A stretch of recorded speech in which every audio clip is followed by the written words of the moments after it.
muchísimas gracias por unirse a este webinar y a todos los participantes que están aquí. Muy importante su presencia y su interés en este tema que yo creo que es de enorme actualidad. Este webinar, recordemos, está convocado, organizado por el Consulado General de Estados Unidos en Guayaquil y por Fundamedios en el marco de las actividades del Tech Camp de Guayaquil 2019, un encuentro que se hizo el año pasado, en septiembre del año pasado, de forma presencial y que ha continuado con actividades ahora virtuales, ¿no es cierto?, debido a la pandemia, pero que hemos estado desarrollando una serie de webinars y que finaliza el próximo 1 de septiembre. En este caso, nos complace el darles la bienvenida a este webinar Protocolos de Bioseguridad para Periodistas durante la Pandemia.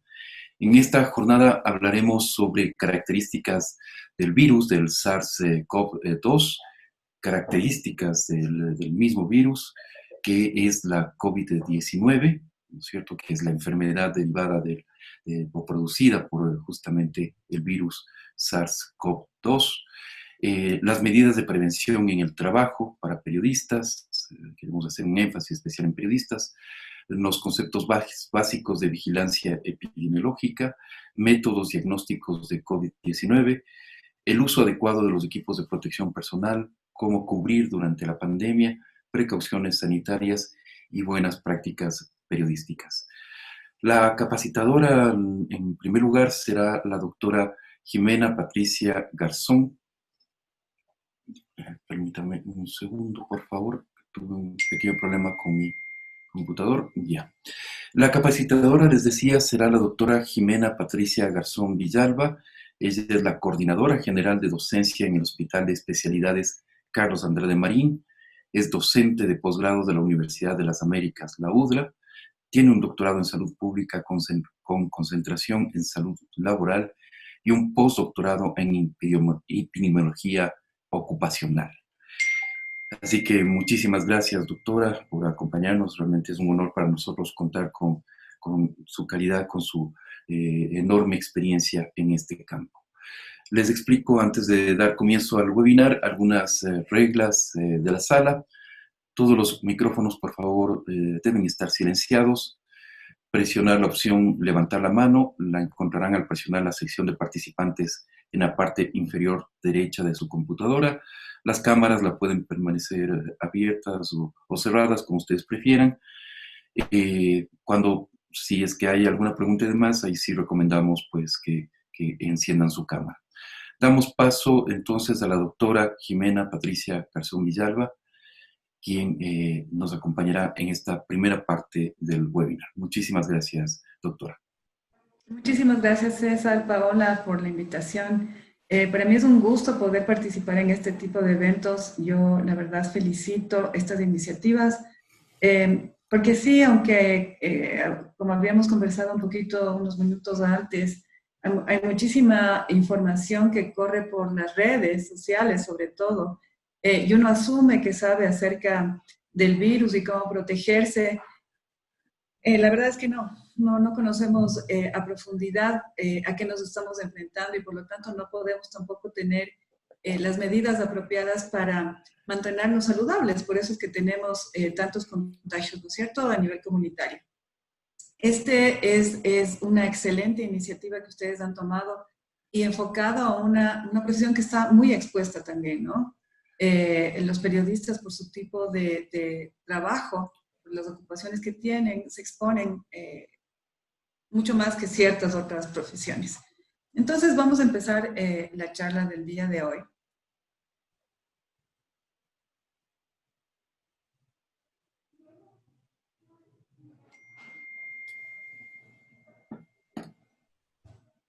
Y lo primero que yo he pensado es explicarles acerca de qué es el coronavirus, ¿no es cierto? El coronavirus es un retrovirus, es decir, es un virus que se reproduce a partir del RNA, que es una fracción genética que tenemos los seres humanos.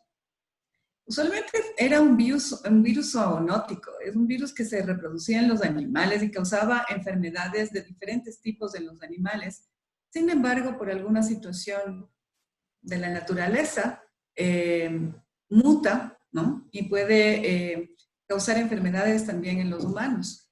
Existen 7 cepas conocidas del coronavirus, los cuales usualmente causaban resfriados comunes, produjeron algunas epidemias en Medio Oriente, tal como el MERS, ¿no es cierto?, que hubo esta epidemia en el 2012, el SARS, que se presentó en el 2002, pero finalmente mutó y aparece este nuevo virus, ¿no? Este nuevo coronavirus llamado SARS-CoV-2 en el 2019, el cual no solamente produce resfrío común, sino que produce patologías respiratorias graves y hasta la muerte de muchas personas que se han contagiado. ¿Qué es este virus? Este virus que podemos ver al lado derecho de nuestra pantalla. Como les digo, es un virus zoonótico, tiene su origen en animales y puede afectar a seres humanos. Como sabemos, y es muy conocido, fue detectado por primera vez en China, en la ciudad de Wuhan. Se transmite de persona a persona. Esta es una característica que le vuelve más peligroso al virus, ¿no es cierto? Porque se puede transmitir fácilmente entre humanos. Y produce esta enfermedad de la cual hemos hablado y se está hablando mucho a nivel mundial, que es el COVID, ¿no? La COVID-19 es una patología respiratoria aguda que no es como normalmente actúan los otros microorganismos que afectan al alveolo, producen una inflamación intraalveolar, producen neumonía y bueno, uno puede fallecer de la neumonía o se puede recuperar. El problema de esta nueva enfermedad llamada COVID es que afecta los vasos sanguíneos. Produce una inflamación del endotelio de los vasos sanguíneos. Se produce una cascada inflamatoria a nivel de todo el organismo de la persona infectada. Al estar inflamado el endotelio, la parte interna de los vasos sanguíneos, se produce una coagulación dentro de los vasos sanguíneos. Estos microcoágulos tapan las arteriolas, que son los capilares más pequeñitos que llegan oxígeno a los tejidos, y al final se producen microinfartos, ¿no es cierto? Entonces realmente lo que se producen son infartos dentro de los tejidos, tanto de los pulmones como luego de otros órganos. Y eso es lo que el problema, porque incluso luego que uno se recupera de la enfermedad, como ya se ha producido este infarto, esta muerte del tejido, es difícil recuperarse. Las personas que llegan a enfermarse de la COVID-19 presentan cuadros graves, presentan secuelas, quedan con secuelas cuando se están recuperando. Todos estos conocimientos nosotros hemos obtenido en estos últimos meses, porque cuando empezó la pandemia, la fisiopatología de la enfermedad era prácticamente desconocida. ¿Cuáles son las vías de transmisión más probables? ¿Cómo entra al organismo este virus? Ya es conocido, ¿no es cierto?, que se puede contagiar por vía directa o indirecta, con las secreciones, con la saliva, con las secreciones nasales, por medio de gotitas que son generadas cuando una persona que esté infectada por el virus, y yo quiero que ustedes me entiendan bien, porque hay 2 términos importantes en epidemiología. Una persona puede estar infectada, pero no puede presentar síntomas de la enfermedad. Sin embargo, tiene el virus dentro de sus vías respiratorias y puede estar infectada y presentar síntomas, es decir, estar enferma. Estar infectada no significa siempre estar enferma. Una persona infectada puede acarrear el virus dentro de sus vías respiratorias y no presentar la enfermedad, no presentar síntomas de la enfermedad. Y una persona infectada puede tener síntomas de la enfermedad.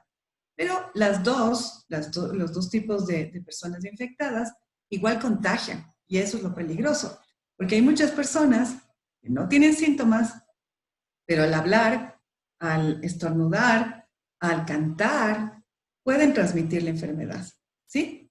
Entonces, una persona infectada cuando tose genera gotículas y puede transmitir la enfermedad. Cuando estornuda genera gotículas, pudiendo transmitir la enfermedad. Lo mismo pasa cuando uno habla. ¿sí? En menor cantidad, pero también produce gotículas. Cuando uno canta, como obviamente uno expele más aire y genera microgotículas cuando uno canta por la vibración de las cuerdas vocales. Y esto fue detectado en un coro, en una iglesia de los Estados Unidos, en la cual un grupo de miembros de la iglesia, como siempre, se reúnen a cantar. Y la mayoría bueno, no sabían, pero había, me parece que 2 miembros que estuvieron infectados. Y claro, el coro estaba cantando y terminó la mayoría de las personas contagiadas, incluso hubo un par de fallecidos.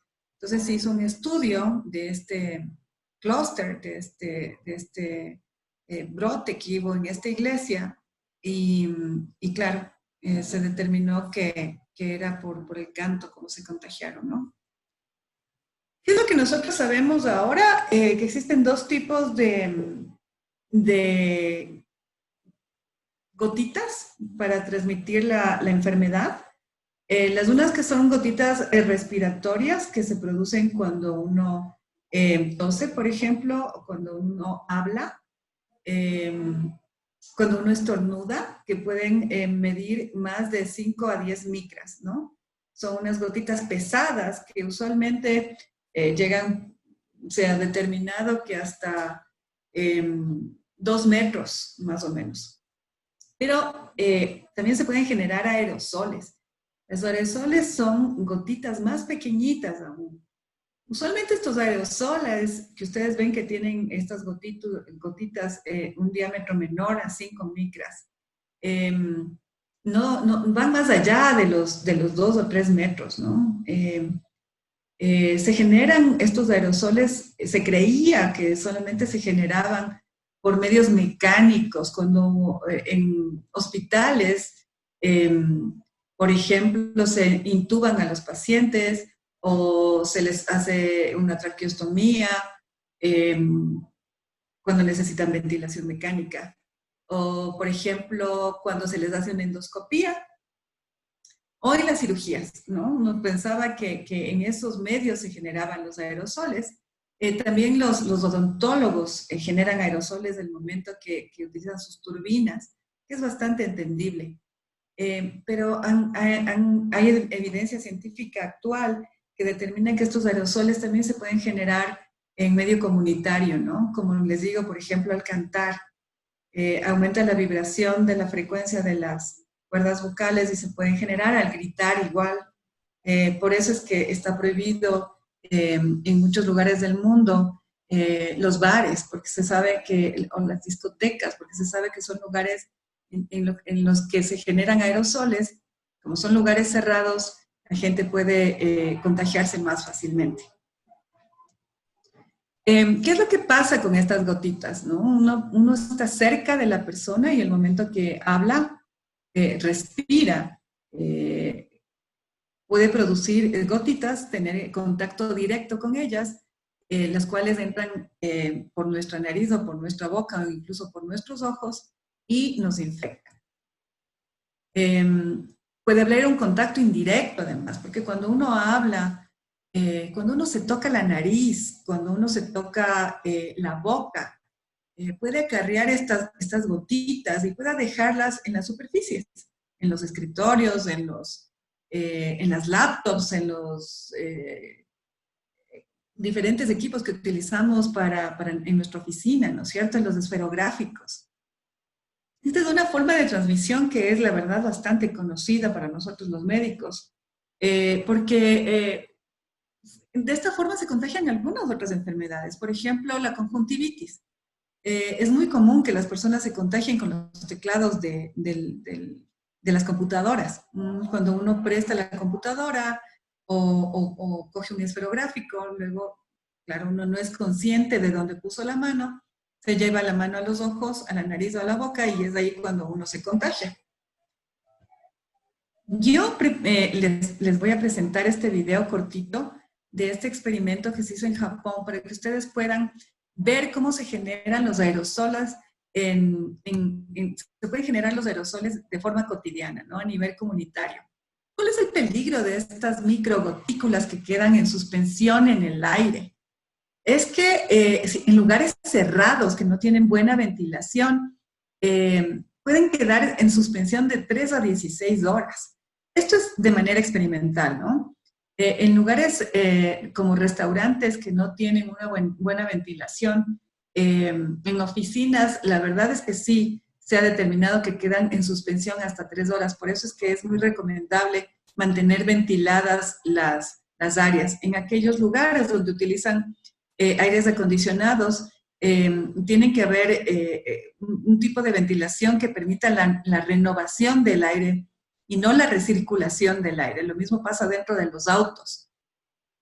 Dentro de los autos, del momento que ustedes utilizan el aire acondicionado, fíjense que la entrada de aire del aire acondicionado esté prendida, que no recircula el aire. Ustedes van a poder prender un botoncito para evitar que recircule el aire dentro de la cabina del auto, ¿no? Si es que no pueden mantener abiertas las ventanas por algunas circunstancias. Para que ustedes puedan ver un poco mejor acerca de qué es lo que pasó, cómo fueron estos experimentos para determinar la distancia que puede viajar las gotitas, yo les voy a presentar este video. Que está en japonés, porque es el video original, pero tiene traducción en inglés, tiene subtítulos en inglés.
Entonces, como nosotros vemos, ¿por qué les presento yo estos videos y por qué les doy tanta información? Nosotros ahorita estamos enfrentando a un enemigo invisible. Yo he dado muchas clases de microbiología y siempre les he dicho a mis estudiantes que sería mucho más fácil si es que los virus o las bacterias fueran rosados con pintitas lilas, ¿no es cierto? Sabríamos dónde están y cómo poderlos evitar. Lastimosamente son microscópicos y son extremadamente pequeñitos, ¿no? Una gotita de saliva puede tener millones de virus. Y es importante saber el enemigo al cual nosotros estamos expuestos para poder defendernos y estar conscientes cómo nos podemos contagiar.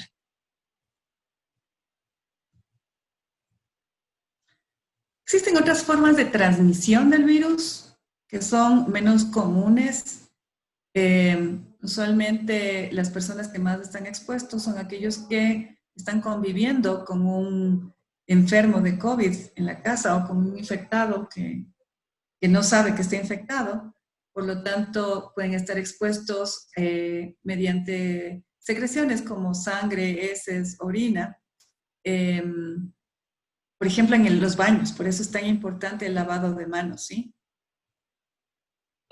No existe evidencia de la transmisión intraútero, o sea, de madre a hijo a través de la barrera transplacentaria. Tampoco es transmitido por la leche materna, por lo tanto, las madres que tienen COVID pueden tranquilamente dar de lactar a sus bebés utilizando mascarillas, ellas. Sí, se ha descubierto, existe evidencia científica que los seres humanos pueden transmitir la enfermedad a otros mamíferos, sobre todo a sus mascotas. Se ha visto infecciones en perros y en otro tipo de mascotas, pero no se sabe si es que el perrito o la mascota puede volver a transmitir el virus a sus dueños. Eso no existe evidencia. Sí existe yo he tenido pacientes, he tenido casos en que la familia está contagiada. Entonces, los padres, los hijos, los perros están contagiados y como no se aíslan entre ellos, se mantienen compartiendo, porque claro, creen que como tienen esa enfermedad pueden estar juntos y algún rato se va a acabar, pero esa no es la realidad con este virus nuevo, es un virus de un comportamiento atípico, en el cual cada persona tiene un manejo en su cuerpo diferente de la enfermedad. Entonces, cuando hay varios enfermos dentro de una casa, incluyendo la mascota, lo ideal es que entre ellos se mantengan aislados. Es decir, utilicen un baño aparte, si es que no pueden utilizar el baño aparte, por lo menos que se desinfecte el baño cada vez que alguien lo utiliza. Y cuando están juntos, utilicen mascarillas y platos separados, porque si no, el ambiente, el medio ambiente donde ellos están compartiendo, se llena de cargas virales y siguen introduciendo virus dentro del organismo. Entonces, se complican, los casos se pueden complicar, o el periodo de cura ya no se vuelve autolimitado, sino que en lugar de curarse a los 14 o a los 21 días, como siguen en este mismo medio, siguen contagiando y contagiando y contagiando, y el periodo de recuperación se tarda más, se prolonga por meses.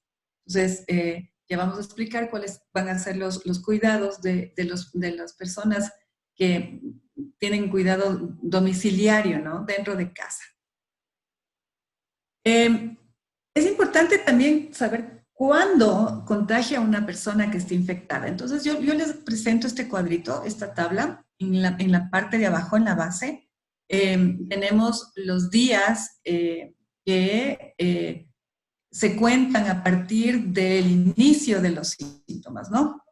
Tenemos aquí entre el día 0 y el día 22. Y en el eje vertical nosotros tenemos la cantidad de virus que produce una persona. Pues como nosotros vemos al principio de la enfermedad, entre el día 0 y el día 2, sí se contagia, por supuesto que se contagia, pero no es mucho. Y vamos viendo cómo con el pasar de los días, esta tasa de contagiosidad, la capacidad de contagiosidad de la enfermedad va aumentando. Y vemos que entre el día 5 y el día aproximadamente 15 de la enfermedad es la fase más contagiosa. O sea, esta enfermedad se caracteriza porque se contagia antes de presentar síntomas, entre el día 0. Es menos la contagiosidad, pero sí se contagia. Y va incrementando con el pasar del tiempo durante toda la enfermedad, durante toda la sintomatología de la enfermedad se contagia. Incluso se ha encontrado que hay personas que ya dejan de tener síntomas, ¿sí? Sin embargo, hasta el día 22 pueden seguir contagiando. Por eso esta información es súper valiosa para cuando uno hace los cercos epidemiológicos. Una persona que está enferma tiene que tener, a partir del inicio de los síntomas, aproximadamente 14 días o 21 días de aislamiento, ¿sí? Para evitar seguir propagando el virus a las personas con las que tenga contacto. El virus ha sido detectado en estas personas infectadas, imagínense, entre 1 y 3 días antes de presentar síntomas. Ya existe virus en hisopados nasofaringios. La mayor carga viral ha sido detectada aproximadamente desde el primer día, como les digo, hasta el día 15, y siguen contagiando 3 semanas con enfermedades cuando presentan síntomas leves y moderados. Mientras más grave es la persona, mientras más grave está la persona, más tiempo contagia, ¿sí? Las personas que no tienen síntomas pueden contagiar la enfermedad, pueden transmitirla a través de cuando hablan, cuando cantan, cuando gritan, hasta 2 semanas después de haber sido infectadas. Por eso, como les digo, es importante los cercos epidemiológicos. ¿Qué es un cerco epidemiológico? Es detectar cuál persona presenta la enfermedad y el círculo cercano, ¿no? El círculo cercano, las personas que viven con esa persona o trabajan con esa persona, tienen que hacerse exámenes para determinar si han sido infectadas y pueden seguir propagando la enfermedad. ¿Y qué pasa con aquellas personas que pasan más de 3 semanas y los hisopados nasofaringios siguen positivos? Ustedes deben saber de compañeros suyos, de familiares, ya están sanos. Sin embargo, siguen presentando los PCRs positivos y pasan 70 días de que han sido infectados y ya se sienten bien, ya no tienen ningún problema y sin embargo siguen teniendo hisopados nasofaringios positivos. Pues ahora, luego de tanta investigación, ¿no es cierto? Se ha determinado que esas personas no necesariamente siguen contagiando la enfermedad, sino que como el RT-PCR, que es el examen para determinar virus dentro de las vías respiratorias, es un examen tan sensible, ¿no es cierto? Porque va a detectar las cadenas de RNA, las fracciones de RNA del virus.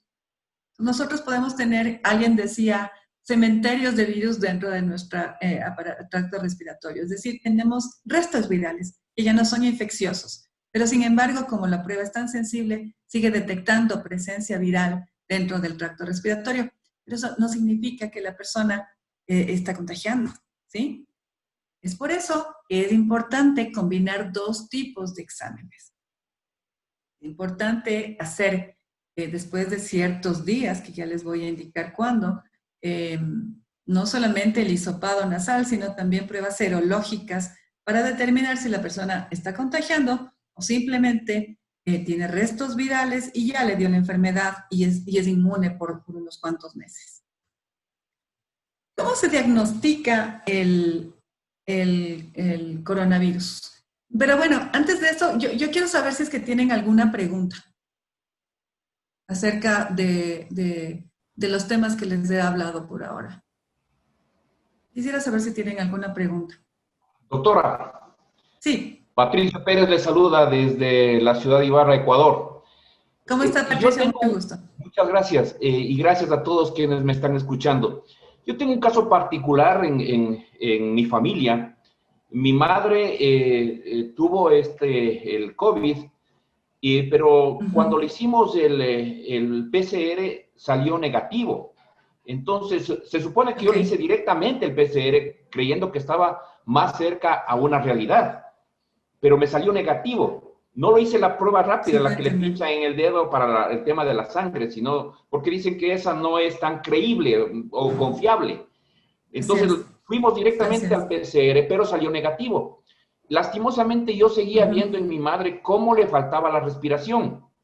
Entonces, ahí viene mi duda, o sea, ¿hasta qué punto las pruebas PCR son confiables? Porque en un momento dado, la sintomatología, frente a la negatividad que salió, la sintomatología iba creciendo. Había menos, mejor dicho, problemas con la respiración de mi madre, lo cual me obligó inmediatamente a trasladarle a una clínica. Entonces, ahí me dijeron, mira el momento, y ahí nuevamente le tomaron una rápida, y entre los dos médicos que estaban ahí, este cosito blanco le indicó y dice, ¿qué opinas? COVID 100%, le dijo el otro médico. Entonces, esa es una inquietud que yo tengo. ¿Hasta qué punto es confiable estas pruebas, doctora? Muchas gracias. Las pruebas, las RT-PCR, que ese es el nombre de la prueba, son muy sensibles. El problema no es la prueba en sí, el problema es el método de toma de muestra. Si es que el método de la toma de la muestra, el hisopado en sí, no está bien realizado, pues se contamina la muestra o se disuelve. El hisopado tiene que ser con la cabeza recta, ¿no es cierto? Con la cabeza no muy para atrás, viendo hacia el frente. El hisopo tiene que llegar justamente a la nasofaringe y poder tomar una muestra de las paredes de la nasofaringe. El problema es que a veces el hisopo se va hacia atrás o hacia abajo, digamos, y topa saliva. Y ahí es cuando la muestra sale mal tomada y salen falsos negativos. Entonces, no es la prueba, no es que la prueba sea mala. El problema es que el método, la persona que tomó la muestra no estaba bien entrenada para saber cuál es el método adecuado. Además, a veces solo meten el hisopo, le mueven un poquito y le sacan. Y la verdad es que uno tiene que hacer un hisopado adecuado, moviendo el hisopo y tomando muestra de toda la nasofaringe. Entonces, hay métodos adecuados para tomar la muestra. Lastimosamente, a veces pasa eso, ¿no? Se toma mal y la prueba sale negativa. Como vamos a hablar ahorita justamente en este slide, nosotros como médicos tenemos que tener la capacidad para diagnosticar el COVID clínicamente, porque los signos, y peor en esta época, son bastante claros. Cualquier persona que tenga una sintomatología respiratoria puede ser sospechosa de COVID. Y claro, hay ciertos signos y síntomas que, aunque nos salga el PCR negativo, son claros que son COVID. Y por eso es que en los hospitales se hacen también tomografías para determinar si es que ya hay problemas pulmonares en la persona. Lo ideal es detectar clínicamente la enfermedad temprana, de forma temprana, ¿no? Para evitar que el paciente ya llegue complicado a los hospitales y bueno, ya sabemos cuáles son los desenlaces. Como les estaba explicando, ¿alguien más tiene alguna otra pregunta antes de pasar este slide?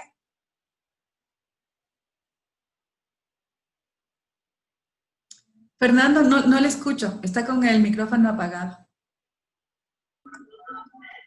Buenos días, Fernando Palomares de Lima, Perú. ¿Cómo está, Fernando? Mucho gusto. Bueno, yo quisiera tener una explicación, digamos, cómo decirle a la comunidad que las pruebas, en el caso que acaba de mencionar el colega, a veces sucede, porque aquí en Lima, Perú, no es que tanto siempre sucede, son miles de pruebas que son aparentemente no exactas o no dan con el diagnóstico. Y se supone que el paciente tiene que salir del consultorio médico con un diagnóstico firme para iniciar un tratamiento, porque como usted mismo lo dice, estamos ante un virus que si no lo tomamos o no lo concebimos bien, se nos va la vida, Así es. ¿no? Entonces, que las pruebas no son 100% seguras, no hay. Este virus ha hecho de que ha vulnerado tanto que el protocolo de diagnóstico de enfermedad no sea seguro, porque se trata justamente de este tema en la vida. ¿Cómo explicarle al país, a un país esto, ¿no? Como comunicador, como periodista, como responsable de un medio. Esa es Bueno, mi inquietud. a mí me parece que es extremadamente importante la capacitación. Yo creo que la educación es básico para esta enfermedad y para todas las enfermedades infectocontagiosas y en realidad para la salud es extremadamente importante la educación. Parte de esa educación implica webinars como el que estamos dando ahorita, implica capacitación apropiada al personal de los laboratorios, certificaciones de los laboratorios para determinar si es que el personal que está tomando los hisopados lo están haciendo de la manera correcta. Existe muchísimo material de educación para poder tomar muestras adecuadas. Saber cuáles son las limitaciones, explicar a la gente cuáles son las limitaciones de los exámenes. Muchas veces hacer una combinación de las pruebas. Y no solamente hacerse un hisopado. Yo cuando he tenido pacientes que me traen un hisopado negativo, también les pido una prueba serológica. La prueba serológica, ya cuando el paciente tiene síntomas, me ayuda a saber en qué fase de la enfermedad está, ¿no es cierto? Si es que está en fase aguda o si es que tiene la enfermedad. Para eso me ayuda una prueba serológica. Entonces, como médico, yo tengo que saber cuáles son los exámenes que debo utilizar y en qué parte de la enfermedad. ¿Cuál es el peligro?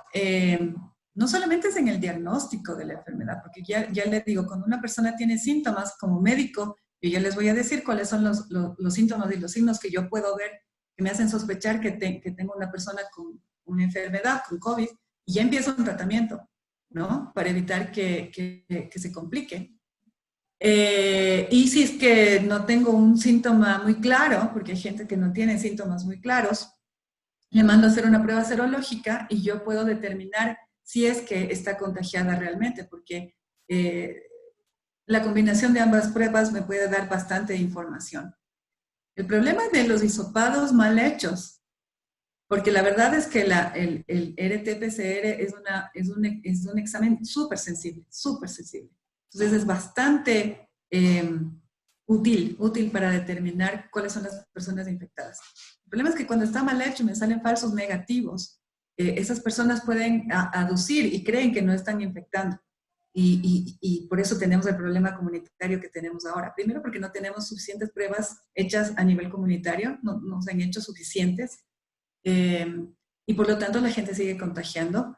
Y muchas de ellas están mal hechas, salen falsos negativos y la gente sigue contagiando. Entonces es un problema bastante serio de salud pública. Yo creo que si la vida nos permite y podemos sacar una lección, la salud pública de nuestros países tiene que cambiar, tiene que mejorar.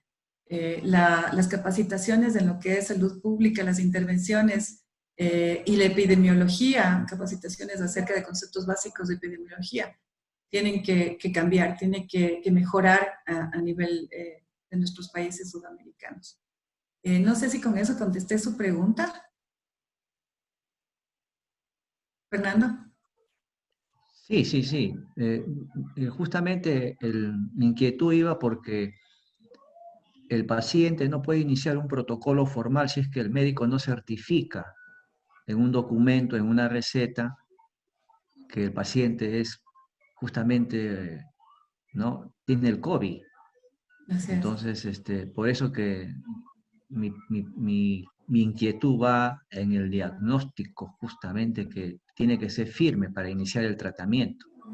Porque uno Sí. puede tener la sospecha que tiene el COVID, pero vas a una farmacia, no te venden una medicina con decir tú tienes COVID. Yo tengo COVID. Y no es adecuado tampoco la Tampoco, no es lo automedicación. adecuado, exacto. Entonces, en ese proceso del diagnóstico y la receta que le da el médico para que iniciara el tratamiento formal es la inquietud, ¿no?, que yo tenía. Ajá. Muchas Sí. gracias. Yo pienso que los médicos creo que es básico. Yo creo que ahora, lastimosamente, en esta pandemia se ha dado, hay una pirámide invertida.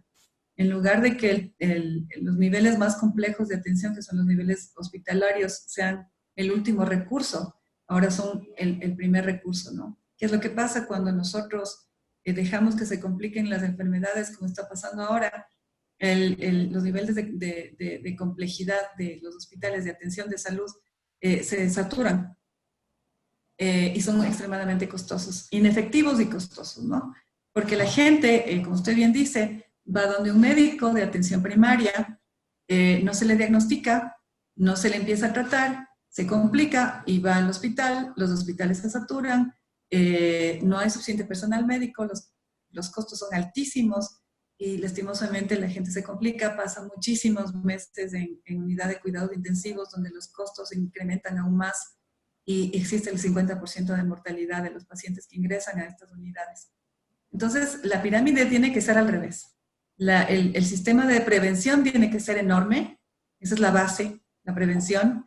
La atención primaria es el segundo peldaño, ¿no es cierto? Cuando van al médico de familia, al médico de los dispensarios, el médico tiene que estar capacitado para reconocer los primeros signos y síntomas y empezar a dar tratamiento inmediato. A esta enfermedad se le cura, o por lo menos se disminuye su gravedad cuando uno empieza a dar tratamiento inmediatamente. Mientras más tiempo uno se tarde diagnosticando y tratando, pues la enfermedad se va a complicar y por lo tanto los costos sociales y los costos económicos también son extremadamente altos. Nosotros somos médicos. Los médicos tenemos que tener la capacidad adecuada como para determinar si existe COVID. Yo solamente les voy a decir una cosa. Cualquier enfermedad respiratoria, cualquier signo respiratorio en esta época es sospechoso de COVID. Si ustedes, luego de esta charla, van a saber cómo prevenir contagiarse, ¿no es cierto?, de un virus respiratorio. Si ustedes están protegiendo para contagiarse de COVID, ustedes están protegiendo para contagiarse de cualquier enfermedad de contagio respiratorio. Entonces, a ustedes no les va a dar una gripe si es que ustedes se protegen bien, porque están protegidos, se están lavando las manos, están utilizando mascarilla. Si ustedes se protegen contra el COVID, no se van a contagiar de ningún otro virus. Puede ser que ustedes tengan una bacteria que pasa, sí pasa, que a veces uno tiene bacterias patógenas dentro de las vías respiratorias y uno es portador de esa bacteria por muchos años. Estafilococo, a veces estreptococo, viven en nuestras vías respiratorias crónicamente. Y claro, uno le puede bajar las defensas porque está expuesto a estrés o porque se expuso al frío, le baja las defensas y puede producir una enfermedad bacteriana. Los virus son autolimitados, los virus no viven dentro de nuestro cuerpo, solo ciertos virus como el del herpes, pero bueno, ese es otro virus aparte. Los virus no viven normalmente dentro de nuestras vías respiratorias. Si ustedes están protegiendo contra el COVID, no se van a contagiar de ninguna gripe. Si ustedes presentan síntomas respiratorios, lo más probable es que sea COVID o se contagiaron de alguna enfermedad por no estar bien protegidos. Pero en la pandemia que estamos ahorita, nosotros tenemos que tener la sospecha de que cualquier síntoma respiratorio puede ser COVID. Por lo tanto, tiene que ser tratado como que fuera COVID. Y la verdad es que como no existe un tratamiento específico, uno tiene que dar un tratamiento para cubrir todas las alternativas que puedan complicar la enfermedad, ¿sí? ¿Alguien más que tenga alguna pregunta? Doctora Jimena, si me permite una complementación, digamos, para la primera pregunta que le hice. Claro que sí. ¿Qué tiempo un paciente que en la prueba rápida sale positivo, pero no tiene síntomas, tiene que estar aislado? Bueno, yo les voy a explicar lo de las pruebas un poquito más adelante, porque es súper importante. Esta pregunta que usted me acaba de decir es extremadamente importante. Yo sí necesito hablar un poquito más acerca del diagnóstico cuando les presente las pruebas que creo que van después de este slide que tengo aquí, ¿sí? Gracias. Claro que sí. Bueno, entonces, ¿cuál es la primera forma de diagnosticar la enfermedad, ¿no es cierto? Para nosotros los médicos. Primero clínico, porque nosotros somos médicos, tenemos la capacidad de diagnosticar clínicamente, ¿no es cierto? ¿Cuáles son los más comunes? Fiebre, tos seca, cansancio, ¿sí? Perdón por la falta de ortografía que se me fue ahí. Esos son los más comunes. No siempre se presentan, pero son los que en mayor porcentaje presentan las personas que desarrollan la enfermedad. ¿Cuáles son los menos comunes? O sea, hay personas que no tienen ni fiebre, ni tos seca, ni cansancio, sin embargo, presentan dolor de cuerpo, dolor de garganta, pueden tener diarrea, conjuntivitis, dolor de cabeza, la pérdida del gusto, del olfato, sarpullido o pérdida de coloración en dedos de pies y manos. Hay veces que la gente no tiene nada, simplemente un poco de congestión nasal y tiene pérdida de gusto o de olfato. Ustedes no deben haber oído nunca en su vida, yo al menos como médico, una enfermedad en la cual se pierde el gusto o el olfato. No es que tienen congestión nasal, no es que uno no puede respirar y no puede percibir el olor. Es que no, por más que uno pueda respirar, porque tiene la nariz completamente descongestionada, no percibe olores. Entonces las personas se dan cuenta porque están acostumbradas, por ejemplo, cuando se bañan, a oler el jabón o el champú o la crema que se ponen o perfume o el desodorante y simplemente dejan de percibir ese olor. Entonces esta es una de las enfermedades que produce esto, o sea, afecta el nervio olfatorio. Es característico del COVID. Entonces, cualquier persona que tenga pérdida de gusto o olfato, porque como les digo, no es dificultad para respirar, sino que simplemente dejan de percibir olores o sabores, posiblemente es COVID, ¿sí? El sudor. Aquí yo puse también este cuadrito. Y la sudoración también es algo característica de esta enfermedad, ¿no? Son personas que quizás no tengan fiebre, no tienen otro síntoma, pero tienen cansancio, sudoración y la pérdida del olfato. O sea, hay combinaciones de estos síntomas también que nos pueden guiar hacia un diagnóstico apropiado. No son los síntomas serios y cuando ya realmente la persona necesita ir al hospital y ya está complicada. Dificultad para respirar, dolor del pecho, sensación de presión del pecho, pérdida de la conciencia. Y justamente lo que me pedían que explique, ¿cuáles son las pruebas diagnósticas que se tienen que utilizar para poder determinar que una persona está infectada o ya tiene la enfermedad? La prueba más sensible, la ideal, es el hisopado nasofaringeo. Como ustedes ven aquí en este dibujito que está a su lado izquierdo de la pantalla, tenemos el hisopo. Y ahí es donde el hisopo tiene que ingresar para poder tomar una muestra adecuada de las paredes de la nasofaringe. La nasofaringe es un espacio entre la nariz y la boca, ¿no? En ese lugar es donde se tiene que tomar la muestra de esa secreción para poder determinar la cantidad de virus que tiene una persona en las vías respiratorias. Cuando uno puede empezar a tomar esta muestra, incluso antes de presentar los síntomas. Entonces pueden ver aquí abajo en el eje de las X, ¿no es cierto? En la base de la tabla, que tenemos los días después de empezar los síntomas. Entonces, ustedes pueden ver que hay desde el día -5, o sea, 5 días antes de empezar los síntomas, 2 días antes de empezar los síntomas, el día que se empezó los síntomas, o sea, el día 0, el día 2, 4, 6, 8 y tenemos hasta el día 16. Se han determinado pruebas, hisopados nasofaringeos, incluso 5 días antes de empezar la enfermedad. Por lo tanto, el hisopado nasofaringeo es importantísimo epidemiológicamente hablando, para los cercos epidemiológicos, para evitar que la gente contagie a las otras personas con las que está en contacto. ¿Cuándo es más sensible esta prueba?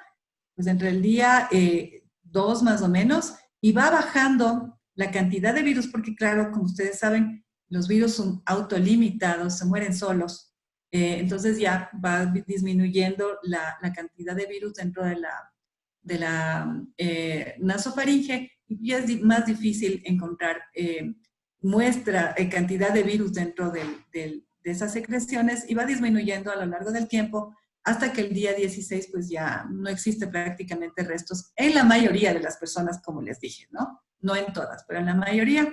Hasta el día 16 pues ya va bajando la capacidad de detectar virus del PCR. Pero no así las pruebas de los anticuerpos, las pruebas serológicas. Pruebas serológicas no son las pruebas rápidas. Las pruebas serológicas se llaman así porque se hacen en suero, se toma una muestra de sangre, se hacen en el suero de las personas y van a detectar la cantidad de anticuerpos que tienen las personas dentro de su organismo. Existen 2 tipos de inmunoglobulinas dentro del organismo. Las inmunoglobulinas M, que se producen cuando las personas están infectadas y tienen síntomas de la enfermedad, M de mamá, IgM. Estas se elevan cuando las personas están enfermas, cuando tienen síntomas, cuando todavía están contagiando, ¿sí? Estas inmunoglobulinas empiezan a presentarse más o menos a partir del día 5º o 6º, como ustedes pueden ver, la línea roja, ¿sí? Empieza a subir a partir del día 5º o 6º y alcanza su nivel máximo al día 12 de la enfermedad. Ahí es cuando se pueden encontrar los anticuerpos, las inmunoglobulinas, ¿no? Las inmunoglobulinas M, las inmunoglobulinas G, las IgG, yo les digo así, les repito y les insisto, las inmunoglobulinas G, para que ustedes se acuerdan que están guardadas, G de guardado, son aquellas que van a proteger a la persona de la enfermedad. Entonces son las que se presentan en las personas cuando ya han tenido la enfermedad y les sirven como anticuerpos para protegerles contra el virus, ¿no? Una persona al inicio de los síntomas, más o menos entre el día 5, 6, posiblemente hasta el día 14, va a tener inmunoglobulinas M, porque todavía está enfermo y sigue contagiando, y va a tener más o menos a partir del día 5, 6, 7, hasta al final de la enfermedad, y quizás por unos 2 o 3 meses, inmunoglobulina G. Entonces ustedes quizás han visto pruebas serológicas de sus compañeros, de sus amigos, familiares, que algunos tienen inmunoglobulinas M, IgM, positivas. Eso quiere decir que están enfermos y están en una fase activa de la enfermedad, siguen contagiando. Hay personas que tienen IgG y IgM al mismo tiempo porque están en esa fase de transición en que se están curando y están ya desarrollando anticuerpos. Y luego hay personas que ya solamente tienen IgG y eso quiere decir que ya pasaron la fase activa de la enfermedad y ya no, ellos al menos no se van a contagiar ni están contagiando. Por un par de meses, por 3 meses. Lastimosamente, esta es una enfermedad que no tiene una inmunidad activa prolongada, o sea, no es que uno se contagia como con la hepatitis o con la varicela o el sarampión o la rubiola y desarrolla una inmunidad para toda la vida. Esta enfermedad produce inmunidad apenas por un par de meses, ¿sí? ¿Qué es lo que pasa con las pruebas rápidas? Las pruebas rápidas también se hacen en suero, pero son pruebas que no son diagnósticas, definitivamente. No sirven tampoco para hacer cercos epidemiológicos. Son pruebas que nos sirven para determinar rápidamente si una persona en realidad tiene COVID, ¿sí? Una persona, por ejemplo, que tiene síntomas y uno le hace una prueba rápida, le va a salir positiva esa prueba rápida. Pero pueden haber muchas personas que tienen la enfermedad, les hacen la prueba rápida, esas personas posiblemente no tienen ni síntomas, les hacen la prueba rápida y salen negativo. ¿A qué me refiero? Las pruebas rápidas son pruebas que no tienen una buena sensibilidad, no son sensibles para diagnosticar la enfermedad. Son pruebas extremadamente específicas, es decir, me va a decir, esta persona no tiene la enfermedad, pero como son tan específicas me van a dar un montón de falsos negativos. Es el problema de la prueba rápida. La prueba rápida da muchos falsos negativos. Pero cuando da un positivo a una prueba rápida, esa persona sí es positiva. Porque estas pruebas, al ser muy específicas, tienen un valor predictivo positivo muy alto. Es decir, en una prueba rápida, la persona que dice que tiene COVID, lo más probable, casi 90 y más % de seguridad que tiene COVID. Son pruebas que tienen un valor predictivo positivo muy alto. El problema de las pruebas rápidas es que dan muchos falsos negativos. O sea, la verdad es que la prueba rápida me sirve en ciertos casos, pero para hacer tamizajes epidemiológicos o para hacer diagnósticos no me sirve. Entonces, las pruebas que yo les estoy hablando ahorita, el hisopado nasofaringio y las pruebas serológicas son las que se utilizan tanto para el diagnóstico como para los cercos epidemiológicos en las poblaciones. ¿Tienen alguna pregunta acerca de lo de las pruebas? Ay, perdón. ¿Tienen alguna pregunta acerca de lo que les acabo de decir de las pruebas? En segundos, un comentario. Sí, claro que sí. Aquí en Lima, Perú, por ejemplo, se ha invertido mucho en pruebas rápidas, miles, cientos de miles, ¿no? Me está haciendo, lo que estás explicando me está haciendo pensar, ¿y qué es de esa gente, ¿no? Que se ha sometido a esa prueba? Así es. Gracias. Sí, ese es el problema de las pruebas rápidas. Las pruebas rápidas, como dan tantos falsos negativos, yo me hago una prueba rápida, pienso que estoy sana y me reúno con mi familia y termino contagiando a todo el mundo. Esta es una de las causas por las que existe tanto contagio comunitario, ¿no? Las pruebas rápidas sirven para ciertas circunstancias en las cuales yo no voy a bajar la guardia para prevenir el contagio de la enfermedad, pero necesito hacer un diagnóstico de los casos que tengo. Como les digo, las personas que salen positivas en una prueba rápida son definitivamente positivas. Pero las negativas no son necesariamente negativas. Entonces no se puede utilizar a nivel comunitario para hacer prevención ni para hacer cercos epidemiológicos. No sirve, es un riesgo más que una ayuda. ¿Alguien más que tenga alguna pregunta acerca de las pruebas de diagnóstico de COVID? ¿No? Ok, seguimos entonces. ¿Cómo prevenimos el contagio de la enfermedad? Primero, es importantísimo la identificación y el aislamiento temprano de los casos. Para eso sirve los PCRs. Y entonces, en los países en los que se han hecho más pruebas de PCRs, pues se ha podido prevenir el contagio comunitario tempranamente, ¿no? Por eso se insta a que en los países se realizan más pruebas diagnósticos de hisopados nasales. Se identifican los contactos cercanos para aislamiento, es decir, si una persona es diagnosticada incluso con una prueba rápida, digamos que sale un positivo, o con una prueba serológica, o con un hisopado, un positivo. Nosotros tenemos que hacer es determinar el círculo cercano a esa persona, ¿no? Y hacerles exámenes para determinar si es que estas personas están infectadas. Esas personas tienen que de ley hacérseles un PCR al círculo cercano de la persona que ya ha sido diagnosticado. Tiene que hacérsele PCR porque muchos de ellos van a ser asintomáticos o pueden ser portadores sanos de la enfermedad. O sea, todo el círculo se le tiene que hacer PCR. Si es que alguno de ellos sale con un PCR positivo, pues se hace un doble anillo epidemiológico. Entonces, a esa persona que tiene un PCR positivo, se le vuelve a hacer a su círculo cercano. Y así se van controlando los brotes de la epidemia para evitar que siga el contagio comunitario.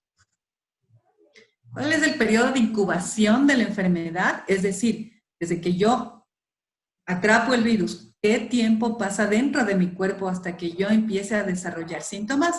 Un promedio más o menos de 5 a 6 días. Sin embargo, hay gente que presenta síntomas luego de 14 días y hay casos que son menos comunes, pero que presentan síntomas hasta 21 días después de haber atrapado la enfermedad.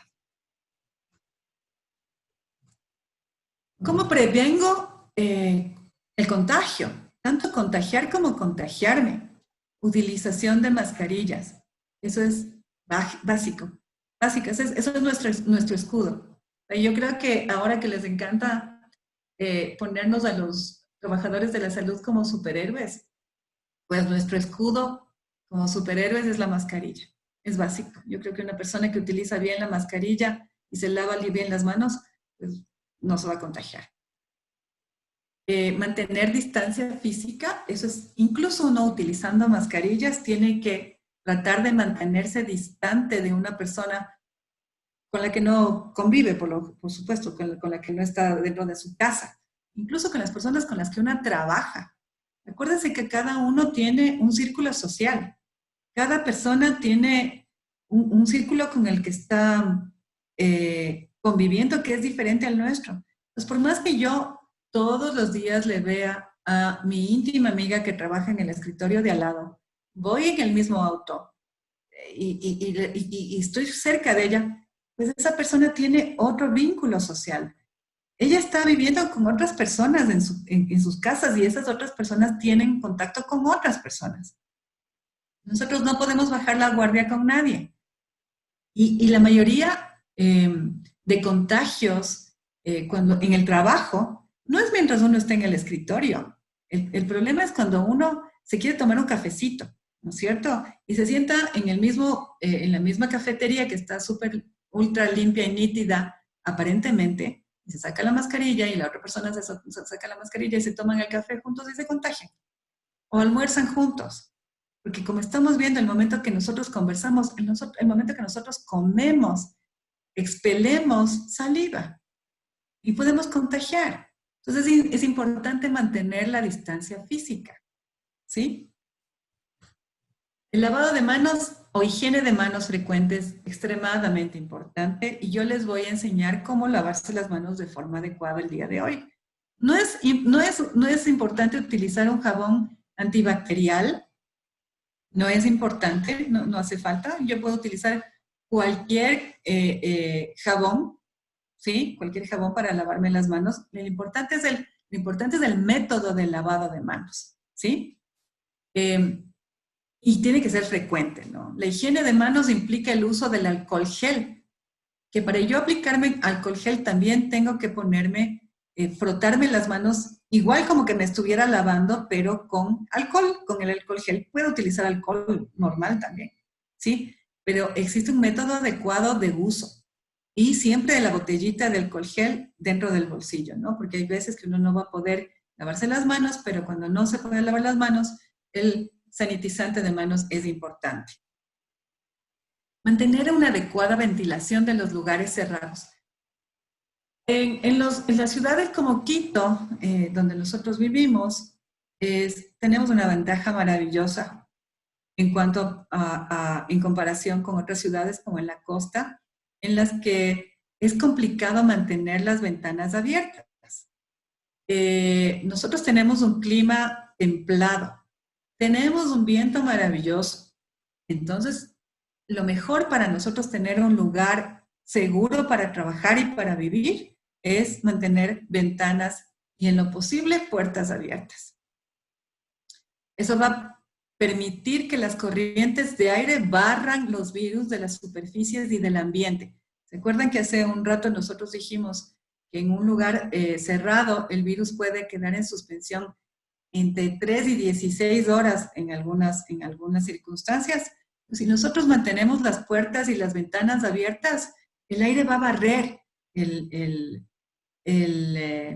los virus suspensos en el medio ambiente. Las corrientes de aire nos ayudan a limpiar los ambientes. Entonces, esta es una ventaja maravillosa en las ciudades de clima templado, ¿sí? Porque yo entiendo que en los lugares donde existe un clima cálido y húmedo, tienen que mantener las ventanas cerradas y mantener los aires acondicionados prendidos. Sin embargo, hay métodos para que el aire que entra en el aire acondicionado, el aire ambiental que entra en el aire acondicionado, sea purificado y eliminado al medio ambiente, al exterior, en lugar de que sea recirculado. Entonces, ahora ya se han dado cuenta en investigaciones medioambientales, indoor pollution, ¿no es cierto?, que lo que hay que hacer con esos aires acondicionados es que salga el aire acondicionado y no se recircule, porque por más que exista un aire acondicionado que tiene un filtro especial para atrapar virus y tiene ozonificadores y lámparas ultravioletas para limpiarlo, existen ahora evidencias de que aire que es recirculado en medios ambientes como hospitales, oficinas, tienen igual partículas virales que pueden llegar a ser infecciosas. Entonces, lo ideal es que uno abra las ventanas y exista un aire que recircule, que vaya barriendo el medio ambiente. Existen ahora también evidencia científica que en climas cálidos y húmedos, que es un poco entendible, ¿no? Que cuando el clima es húmedo hay partículas de agua flotando en el ambiente, por eso es que es complicado respirar cuando hay mucho calor en las ciudades de la costa, cuando uno sale afuera. Y este aire pesado y húmedo atrapa las microgotículas y las mantiene suspensas en el medio ambiente por más tiempo. Entonces es importante, ya sea mantener las áreas con ambiente circulante o, como les digo, que el sistema de aire acondicionado filtre el aire y lo saque al medio ambiente y no esté recirculando dentro de esa área. La limpieza de las superficies y de los objetos es extremadamente importante, importantísima. Entonces, esto no implica que ustedes tengan que hacer gastos extras para mantener limpia su casa o sus oficinas. Simplemente compren los paños más baratos que encuentren de esos para los bebés, de esos paños para bebés. Compren los más baratos, ¿sí?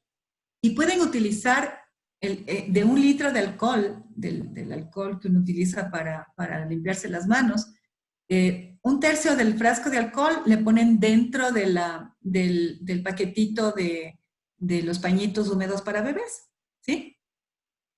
Y tienen eso en su oficina.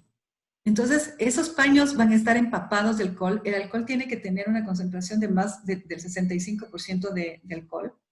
Y claro, el rato que ustedes le ponen en los pañitos se va a diluir un poco, ¿no? Entonces, preferible tener poner un alcohol que tenga entre el 70 o 75% de alcohol, porque se va a diluir con el líquido que tienen los pañitos. Y con esos paños ustedes van a limpiar sus escritorios apenas llegan, porque ustedes no saben quién topó esas mesas. O si es que habían virus en el medio ambiente y esos virus cayeron a las superficies. Entonces, entren a su lugar de trabajo, limpian las superficies, limpian su computadora, todo lo que está en su escritorio. Traten de tener la menor cantidad de cosas en el escritorio también. O sea, yo sé que es bonito tener portarretratos y cositas que a uno le recuerda a nuestra familia, pero ahora, en esta pandemia, traten de mantener los lugares sin que atrapen ni polvo ni microorganismos. Entonces, la menor cantidad de cosas posibles encima de su escritorio. Y limpien superficies y objetos todo el tiempo. Las manijas, los pomos de las puertas para abrir las puertas, los plugs para poder prender y apagar las luces, los grifos de las llaves de agua de los baños, incluso las jaboneras, hay que limpiar, ¿no? Yo creo que con una solución de alcohol basta.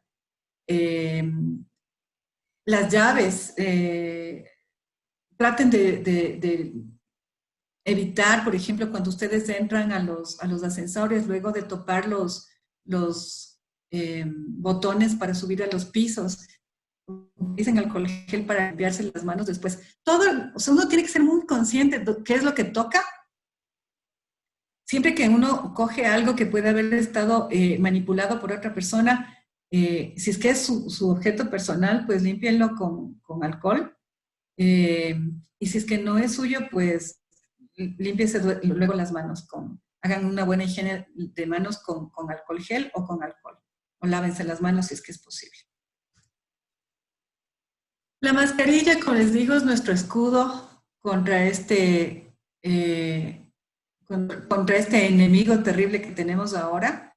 Este es nuestro escudo de defensa, ¿no? La persona que usa una mascarilla se está protegiendo y está protegiendo a los demás. Es una forma de conciencia social, porque puede ser que las mascarillas de tela de uso comunitario no sean tan eficaces como las que nosotros utilizamos en los hospitales para evitar el ingreso de los virus, ¿no es cierto? Pero el momento que yo estoy puesta una mascarilla de tela y la persona con la que yo estoy interactuando está utilizando su mascarilla, nos estamos protegiendo mutuamente, ¿sí? Y eso es importante. Yo creo que de esta pandemia, nosotros lo que más tenemos que aprender es solidaridad. Esa es parte de la solidaridad básica. Yo por respeto, por amor al prójimo, no le voy a exponer a un virus. Capaz que yo, sin darme cuenta, estoy contagiada. No tengo síntomas, pero capaz que tengo el virus dentro de mis vías respiratorias. No le quiero matar a la otra persona. No quiero contagiarle. Por lo tanto, usa una mascarilla. Y espero que la otra persona también sea recíproca y se ponga también la mascarilla y no me ponga en riesgo, ¿sí? Entonces yo creo que el uso de la mascarilla tiene que ser bien hecho y tiene que haber mucha conciencia social. Y yo en eso sí, ustedes son periodistas y les pido, por favor, que hagan campañas de uso adecuado de mascarillas, porque eso es lo que nos va a salvar. No nos va a salvar tener en una ciudad 100 unidades de terapia intensiva. No, eso no nos va a salvar. Eso ya es un recurso paliativo ya para que la gente no se muera y no quede con secuelas graves. Lo que nos va a salvar son cosas básicas que no cuestan. Uso de mascarillas, lavado de manos, la distancia social, eso es lo que nos va a salvar de esta pandemia. Y lo que nos va a salvar económicamente, además, porque no nos vamos a poder mantener aislados por mucho más tiempo. Tenemos que seguir trabajando y produciendo. Entonces, el uso de la mascarilla es la única arma que nosotros tenemos, ¿sí? Entonces, es algo que yo sí insisto mucho que es extremadamente importante. ¿Cuáles son las mascarillas que yo tengo que utilizar? Las mascarillas textiles tienen que tener una cubierta interna de material absorbente, ¿sí? Que puede ser de algodón, para que quede atrapada mi saliva dentro de esa capa. Tiene que tener una capa media de un material no tejido, por ejemplo, el polipropileno. Y tiene una capa externa de un material que no absorbe. porque sí es lógico, o sea, la parte externa es lo que va a evitar que las gotículas de otras personas me lleguen a mi nariz y a mi boca. Acuérdense que las mascarillas son nuestro escudo, ¿no es cierto? Pues las mascarillas que nosotros utilizamos probablemente van a estar contaminadas con virus de otras personas por fuera y con virus nuestros por dentro. Entonces, nosotros tenemos que tener un cuidado especial con las mascarillas. Cómo manipularlas, cómo ponernos, cómo lavarlas, ¿sí? Es extremadamente importante su uso adecuado. ¿Cómo tengo que yo ponerme la mascarilla? La mascarilla, primero tiene que ser súper cómoda. Yo me he dado cuenta que las personas no usan bien las mascarillas porque son incómodas. Entonces, si me duelen las orejas, yo me voy a sacar la mascarilla el rato que puedo porque la verdad es que ya no doy más, me duele la cabeza del dolor, del jalón de orejas que me está pegando la mascarilla.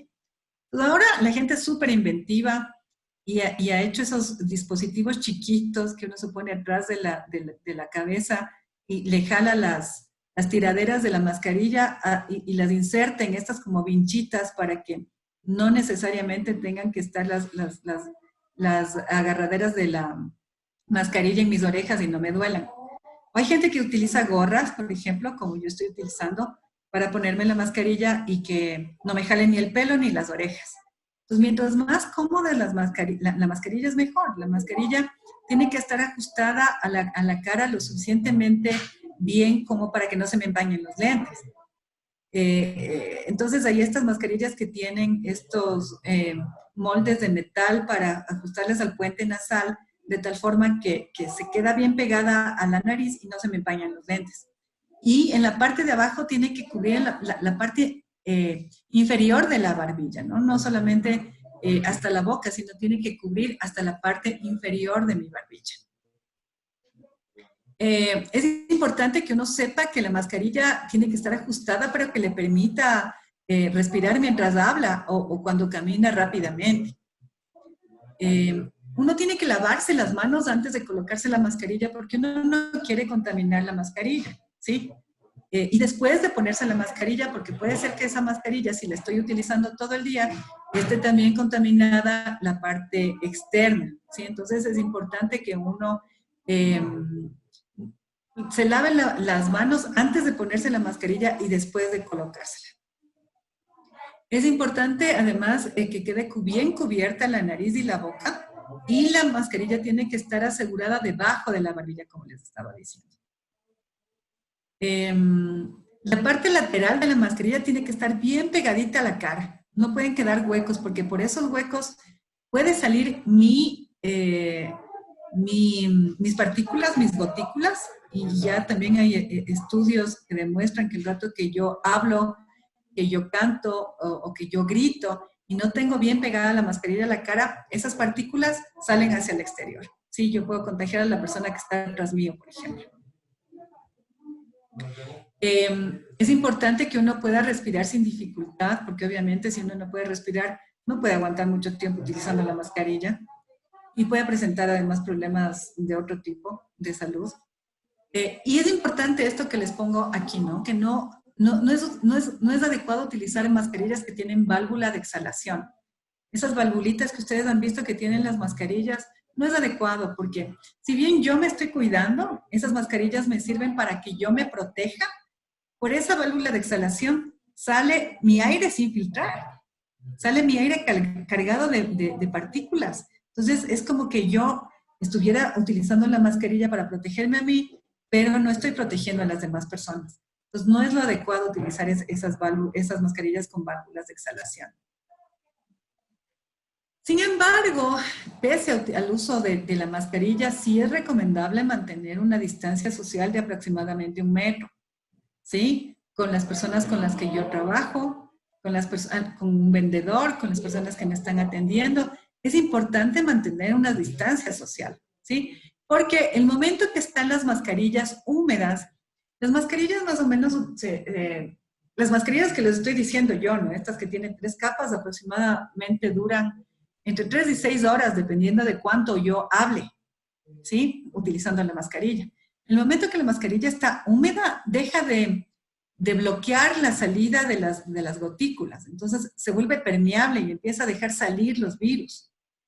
Entonces es importante que uno, si es que uno va a tener una jornada de trabajo prolongada, lleve 2 mascarillas.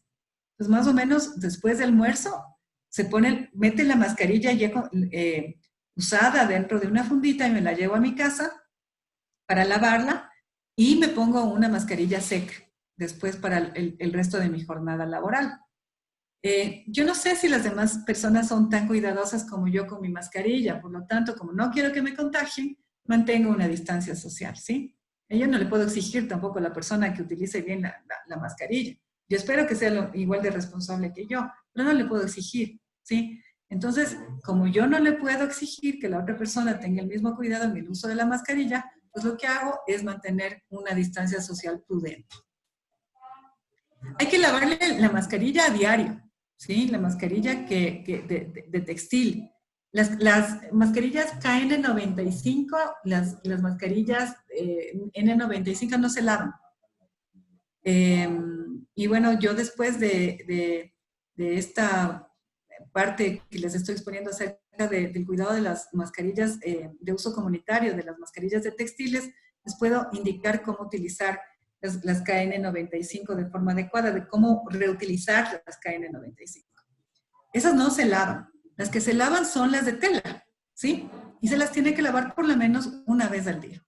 Hay unas que vienen con unos filtros de un tejido que sirve para filtrar los virus. Cuando uno lava la mascarilla se saca el filtro. El filtro se puede dejar colgado en algún lugar ventilado y seco para que se seque el filtro, ¿sí? El filtro no se lava la parte de tela de la mascarilla. Pues como les dije, cuando uno va a utilizar la misma mascarilla en el trabajo y se la tiene que retirar, por ejemplo, para comer, para beber, se la pone dentro de una fundita para evitar contaminar una superficie y luego se lava las manos, se pone la mascarilla y se vuelve a lavar las manos.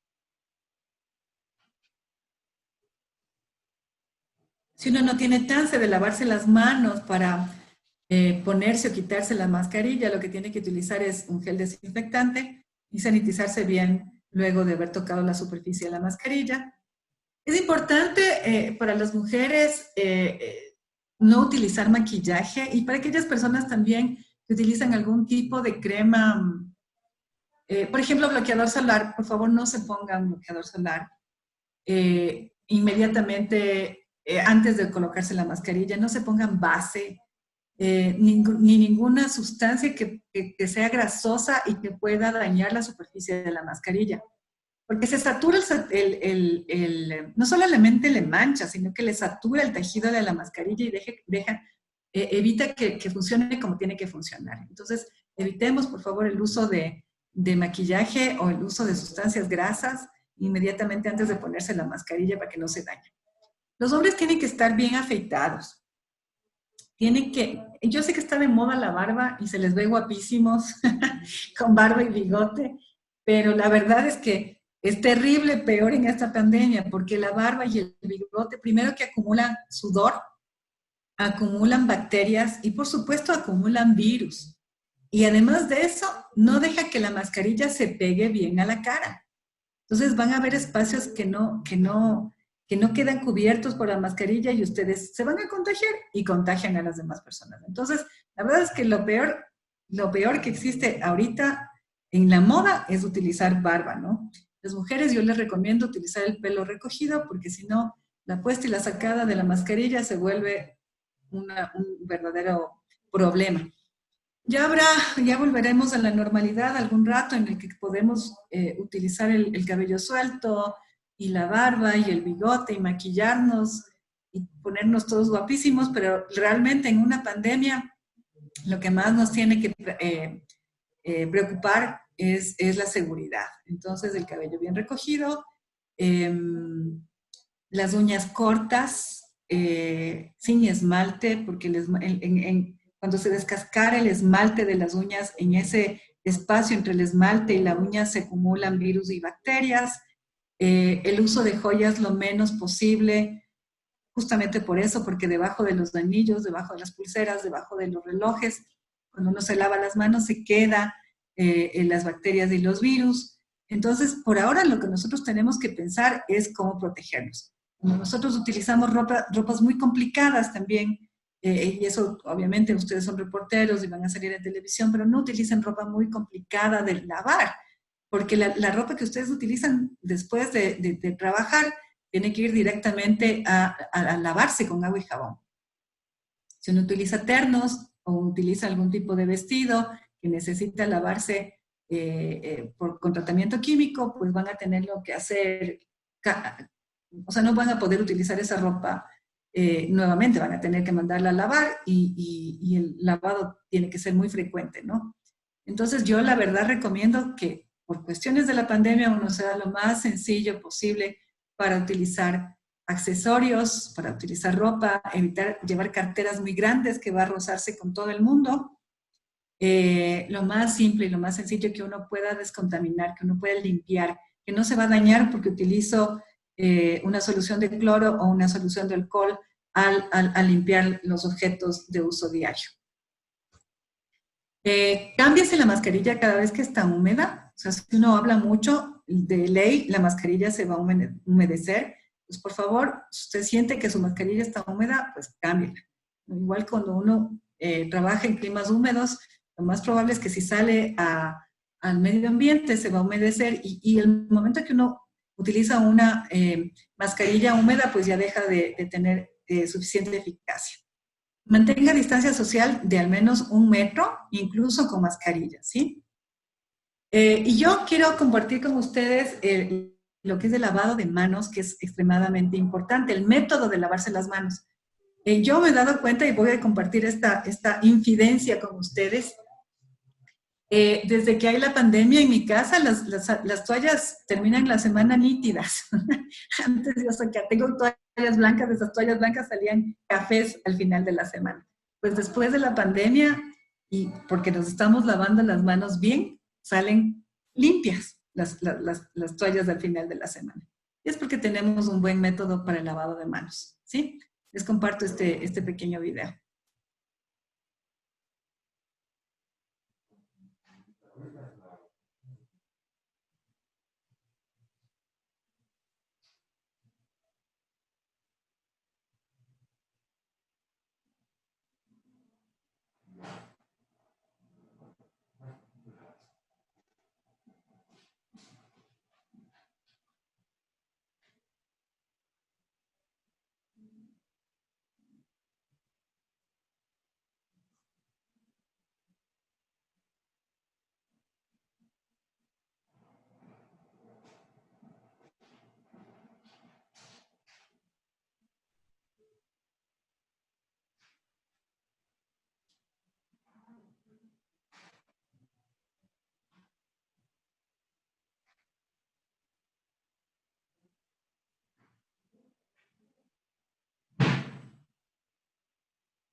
Muy bien, entonces en este video ustedes pueden ver el método adecuado de lavado de manos. Esto no solamente es para los médicos, este es una persona común y corriente que se está lavando las manos. Así es como tenemos que lavarnos las manos ahora. Y al finalizar el lavado de manos, utilizar en lo posible toallas descartables y con la toalla desechable cerrar el grifo, ¿no? ¿Cuándo me lavo las manos? Antes y después de preparar los alimentos, importantísimo. Antes de comer, importantísimo. Antes y después de cuidar a alguien en su casa que tenga vómito o diarrea, ¿no es cierto? O que tenga enfermedad de COVID o que esté con alguna otra enfermedad. Antes y después de ayudar a alguien con una cortadura o herida, o si yo me corto la mano o me lastimo, pues tengo que lavarme las manos muy bien. Después de ir al baño, básico.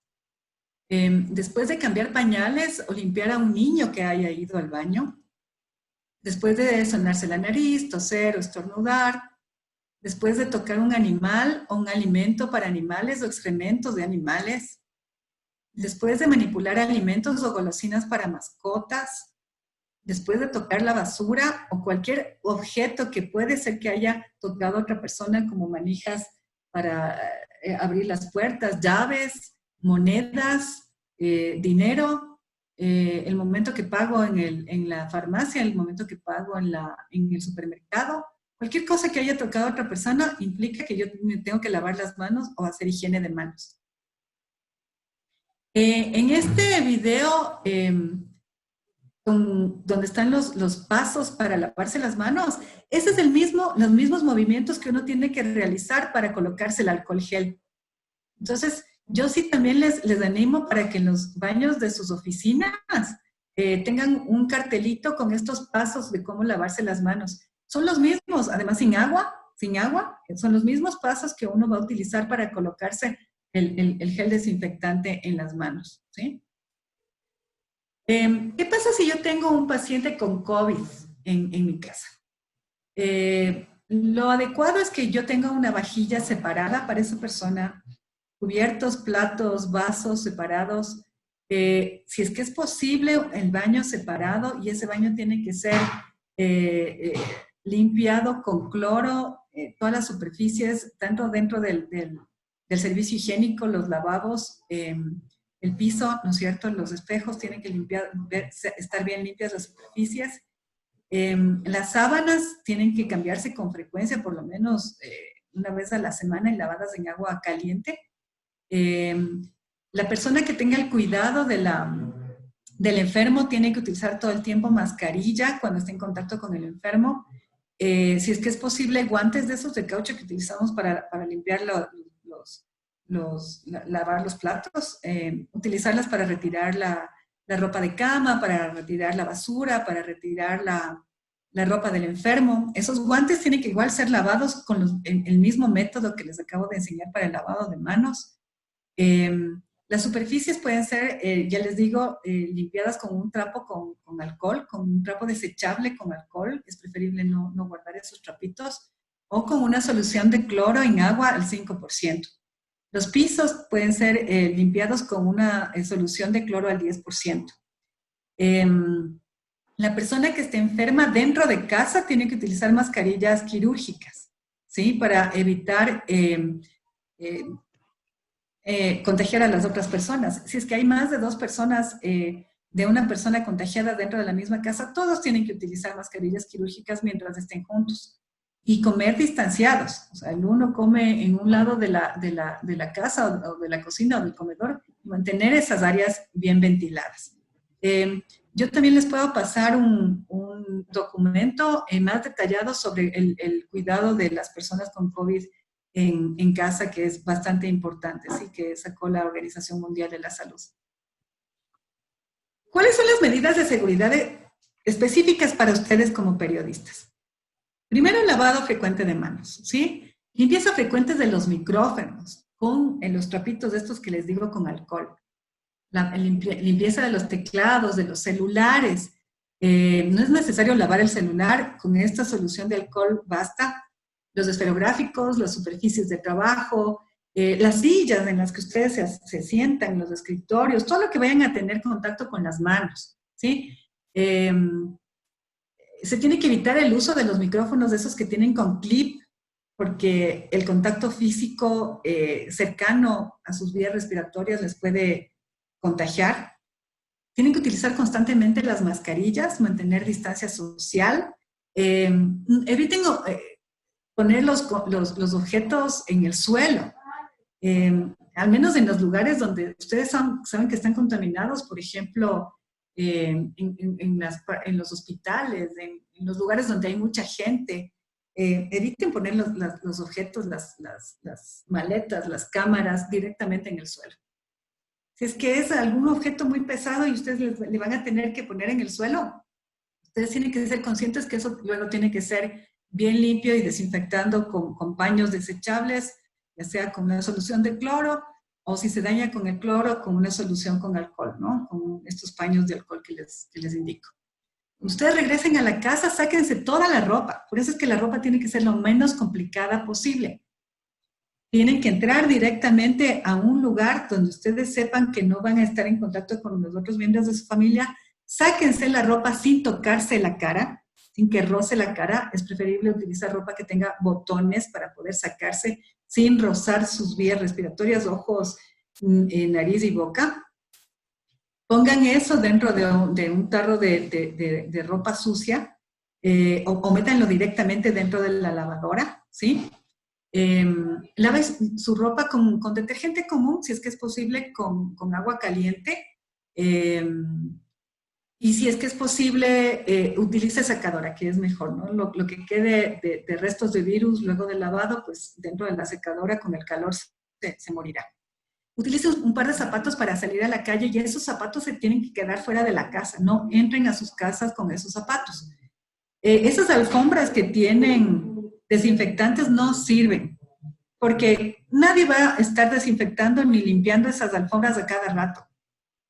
Esas alfombras necesitan lavado y necesitan mantenimiento y necesitan la renovación de los desinfectantes. Entonces, lo ideal no es tener esa alfombra que, Dios mío, va a tener todas las bacterias y todos los virus del mundo y encima lodo, porque el líquido con la tierra y eso se vuelve pegajoso y no sirve. Entonces, lo ideal es dejar esos zapatos afuera de su casa. Cuando ustedes entren a la casa, los fines de semana, cojan sus zapatos y lávenlos. Entonces, lo ideal también es utilizar algún tipo de calzado que no se dañe con el lavado, ¿sí? Cuando lleguen a su casa, igual, luego de haberse bañado, luego de haber puesto su ropa en la lavadora o en la ropa sucia donde nadie va a tocar, cojan su celular, su billetera, todo lo que ustedes van a manipular, su cartera, sus lentes y desinféctenlos, ¿no? Déjenlos en un lugar, las carteras que utilizan para salir a la calle, dejen en un lugar donde nadie vaya a topar. Déjenla en un lugar cerca de la puerta donde ustedes, el rato que vayan a salir, cojan la cartera y se vayan. Y cuando regresen, dejen ahí mismo la cartera. No lleven la cartera a todas partes. Las carteras de las mujeres, a veces nosotros ponemos en todos los lugares, hasta en el piso. En los autos les ponemos en el piso porque tenemos miedo que se nos vayan robando, ¿no es cierto? Entonces, esas carteras van acarreando a todas las bacterias y los virus que nosotros nos podamos imaginar. Si usted utiliza transporte público como bus, taxi, Uber, etcétera, apenas uno baje del transporte público, hay que hacer higiene de manos, ¿no? Si es que es posible, lave sus manos con la técnica que les indiqué por 20 segundos. No se toque la cara, no se toque los lentes, no se rasque la nariz, no se acomode la mascarilla. Deje sus manos aparte. O sea, sea consciente de dónde pone sus manos. Apenas se baje del bus, apenas se baje del taxi, apenas se baje del carro y haga higiene de manos. Si no tiene un lavabo para lavarse, pues utilice gel, ¿sí? Siempre como alimentos bien cocidos. Evitemos comer alimentos crudos en estas épocas, ¿no? Entonces, bien cocidos y calientes para evitar cualquier cosa. Existen evidencias científicas de que pues, el virus no se contagia a través de los alimentos. Pero el momento que uno manipula el alimento sí puede estar contaminado. Entonces, y llevarse, acuérdense que la vía de transmisión es las vías respiratorias. Entonces, si es que ese alimento está crudo y yo me topo la nariz, ¿no es cierto? Posiblemente voy a respirar el virus y puedo contagiarme. O si es que el plato o el paquete de galletas, de papas, está contaminado y yo me topo la cara, pues posiblemente me voy a contagiar. Entonces, lo mejor es limpiar los empaques del alimento que me voy a servir y si es que puedo cocinar, pues mejor comer alimentos calientes y cocidos, bien cocidos. En conferencias de prensa hay que tratar de sentarse lo más alejado posible, al menos 1,5 metros, o dejar 2 sillas entre los asistentes. Utilizar videoconferencia o hacer entrevistas por teléfono lo más frecuentemente posible. Y como les digo, mantener las estaciones de trabajo limpias y desinfectadas todo el tiempo, al menos 2 veces al día, limpiar sus superficies de trabajo. Teclados, laptops, controles remotos. Imagínense que hicieron un estudio en los hospitales para determinar cuáles eran los objetos más contaminados en hospitales. O sea, estamos hablando de que uno puede pensar que eran los estetoscopios, los tensiómetros. No, en los hospitales los objetos más contaminados eran los celulares de los pacientes y los controles remotos, ¿sí? Para las televisiones de los pacientes. Esos eran los objetos más contaminados. Entonces, tratemos de mantener siempre lo que más tocamos desinfectado. Tenga siempre un frasco de gel desinfectante al ingreso de la oficina, de tal forma de que las personas que le vayan a visitar se puedan sanitizar sus manos. Y lave o sanitice sus manos antes de iniciar su jornada laboral y siempre frecuentemente, ¿no? Cada vez que uno tenga constancia o conciencia de que ha topado un objeto que puede haber estado topado por alguien más, pues haga higiene de manos. Este es un cuadrito que hizo un colega mío muy apreciado, Miguel Reina, en el cual en su paper, que también les puedo compartir, pero está en inglés, él dividió a la casa en zonas, en una zona blanca, una zona gris y una zona intermedia, en la cual indica cómo manejar los objetos para evitar contaminarnos, ¿no? Las personas que son vulnerables, que tienen enfermedades como hipertensión, diabetes, cáncer, enfermedades respiratorias crónicas, es preferible que trabajen desde casa, o tienen más de 65 años de edad, es preferible que trabajen desde casa. Si es que tienen que salir de casa estas personas vulnerables, es preferible que utilicen mascarillas N95 si las pueden comprar, o KN95. Mi recomendación para la utilización de las KN95, de las N95, es que tengan ustedes al menos 5 mascarillas. Utilicen un día la mascarilla, al siguiente día la dejan descansar entre 3 y 5 días. Esas mascarillas ustedes las pueden ir marcando en la parte interna con una rayita. Ustedes pueden utilizar entre 3 y 5 veces esa mascarilla, no hay problema, ¿sí? Pero lo importante es que ustedes la dejen secar, la dejen reposar, la dejen en un lugar donde esté ventilada. Entonces, y que reciba un poco de luz del sol, ¿no? Entonces, esas mascarillas pueden quedar en algún lugar que reciban indirectamente, no directamente, no las pongan directamente a la luz solar porque se dañan. Tienen que estar en un lugar cerca de una ventana que reciba luz indirecta y que sea un lugar ventilado, que reciba aireación. Se ponen, por ejemplo, una mascarilla el lunes, la dejan descansar martes, miércoles, jueves, viernes y se vuelven a poner esa mascarilla el lunes. Una el martes, la dejan descansar, se ponen el martes, ¿sí? Lo importante, como les digo, es que cada vez que ustedes se vayan a poner la mascarilla o ya se pongan la mascarilla, se laven las manos o se hagan higiene de manos. Las personas que tienen más de 65 años o sean vulnerables tienen que utilizar ese tipo de mascarillas para salir de su casa. Ya sea hacer compras, ya sea a la farmacia, ya sea a trabajar, es preferible que utilicen mascarillas KN95 o N95 de ser posible. Siempre hay que cubrirse la nariz y la boca para estornudar o toser con un papel desechable o en el pliegue del codo. Eso pasará en su casa, por ejemplo. Luego de haber tosido, estornudado dentro del pliegue del codo o en el papel desechable, boten ese papel y lávense las manos. Y eso es todo. ¿Quién tiene alguna pregunta?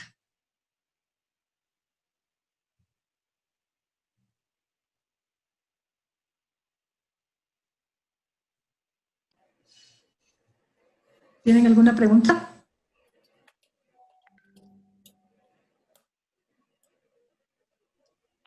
Doctora, yo tengo una pregunta. Les Claro que hemos sí. visto a los colegas de televisión principalmente usar estos trajes que son para todo el cuerpo, que son impermeables. Ajá. Y no encontré esa recomendación en su presentación. ¿Son esas necesarias, esos trajes o no? No, no. Es más, son una fuente de contaminación. Porque uno no se va a poner un traje y lo va a botar a la basura, ¿no es cierto? Entonces uno coge el traje, yo no sé cómo le limpiarán el traje. Se va a llenar de virus y al siguiente día ese mismo traje que está lleno de virus, uno va a tener contacto con el virus y posiblemente se va a tocar la cara. Entonces, en lugar de ser una protección, son un peligro. Lo que uno tiene que hacer cuando uno sale es utilizar la ropa más simple posible, de tal forma que el rato que uno llega a la casa, se saca la ropa sin rozarse la cara. Y esa ropa va a la lavandería. Recuerden que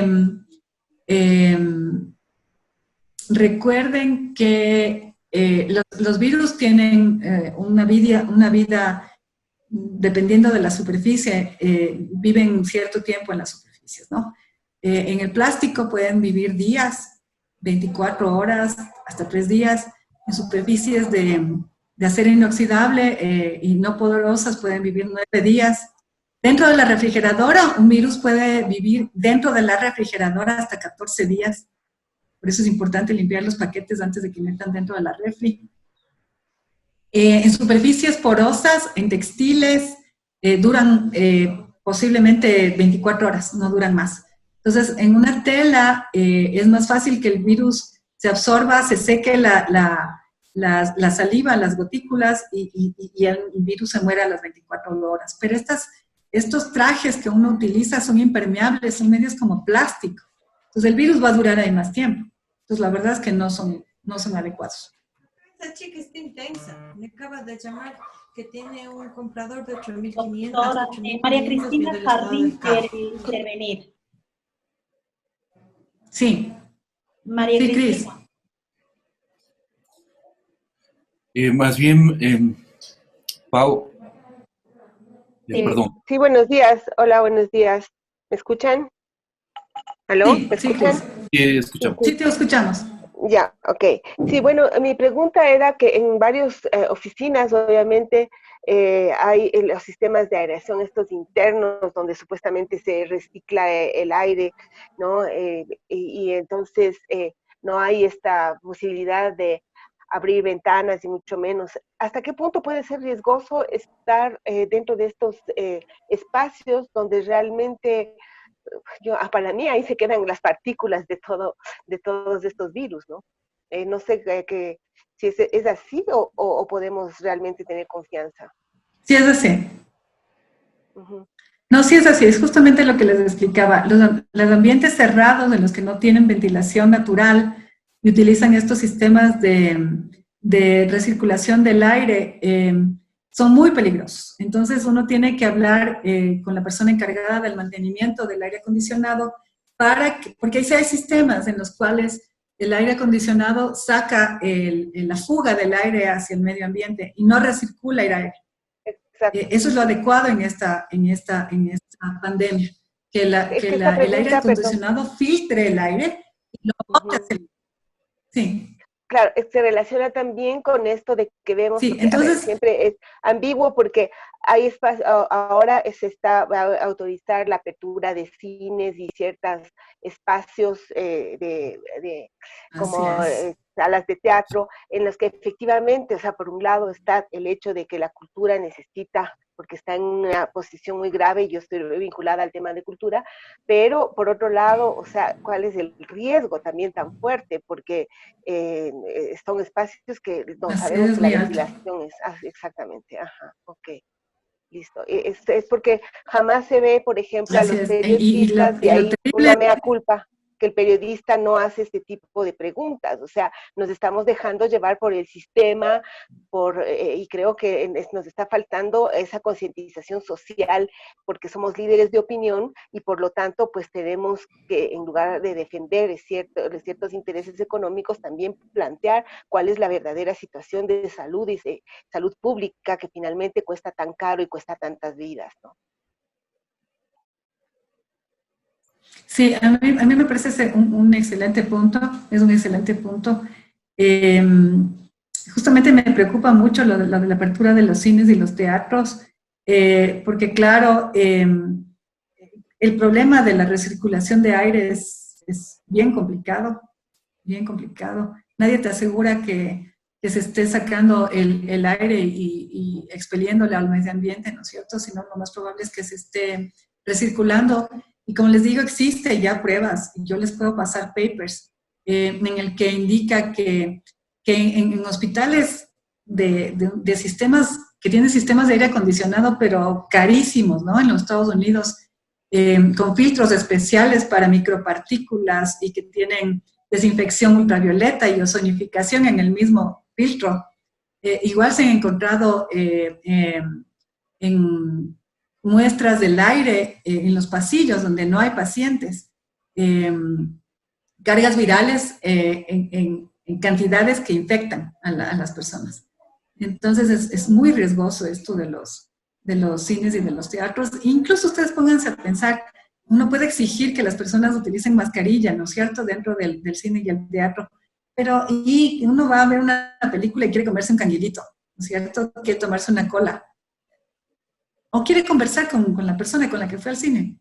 ¿Cómo le exigimos que utilice la mascarilla?